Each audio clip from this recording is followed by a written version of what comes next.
Bonjour à tous. Usagers du tramway T3, vous l'aurez forcément constaté, en raison de travaux d'aménagement, cette ligne ne circule plus depuis le 6 octobre et il en sera ainsi jusqu'au 11 novembre inclus. Pour pallier à ce manque, des bus relais sont à votre disposition entre la gare Pardieu-Villette et la zone industrielle de Mézieux. Certes, le temps de parcours est en moyenne multiplié par 2, mais là encore, le Citral a tout prévu. Évidemment, les bus qui circulent avec les voitures sont beaucoup moins performants que le tramway qui est tout seul sur son infrastructure.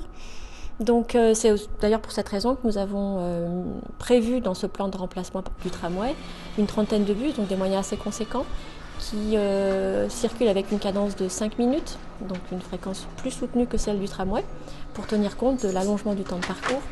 Rhône Express a lui aussi ses bus relais durant la durée des travaux. Le départ et la vente des billets se font côté Villette, juste derrière la station Rhône Express.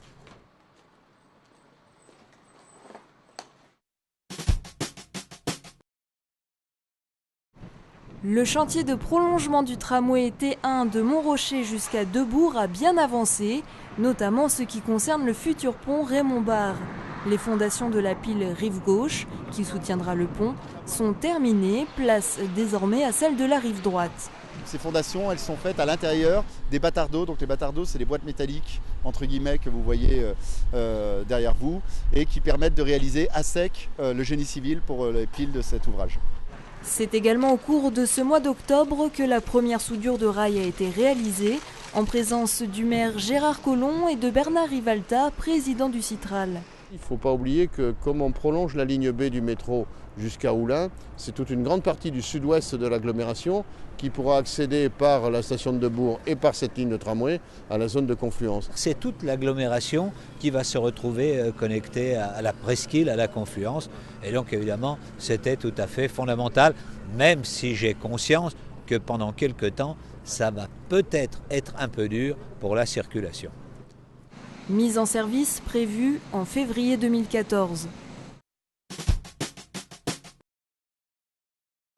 Dès novembre, vous pourrez voir circuler ces nouveaux tramways de grande capacité sur la ligne T3. Ces rames de 43 mètres pourront accueillir jusqu'à 300 passagers, contre seulement 200 pour les versions actuelles, soit l'équivalent de 5 bus.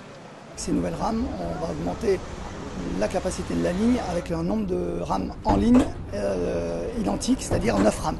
Donc on va augmenter environ entre 30 et 40% en fonction donc, de la charge des rames. Conçues par Alstom, ces nouvelles rames sont plus performantes et confortables. Le fonctionnement des portes est beaucoup plus fiable. Si une porte ne se ferme pas, ça retarde le départ. Aujourd'hui, on a un système qui permet de fonctionner de manière quasi sûre et qui ne retarde pas le départ. On a une motorisation, c'est-à-dire la puissance du tram qui est plus élevée. J'en parlais avec le conducteur de Keolis tout à l'heure qui me disait qu'il ressentait une nette différence dans la capacité des rames à démarrer plus vite pour pouvoir libérer l'espace dans la station. Ce tramway est également équipé du réseau Ethernet et d'un système de vidéosurveillance à bord. Par exemple, attention, cette rame ne prend pas de voyageurs, ça ne sera pas une sonorisation uniquement intérieure, mais intérieure et extérieure. Et ça, c'est vraiment un plus.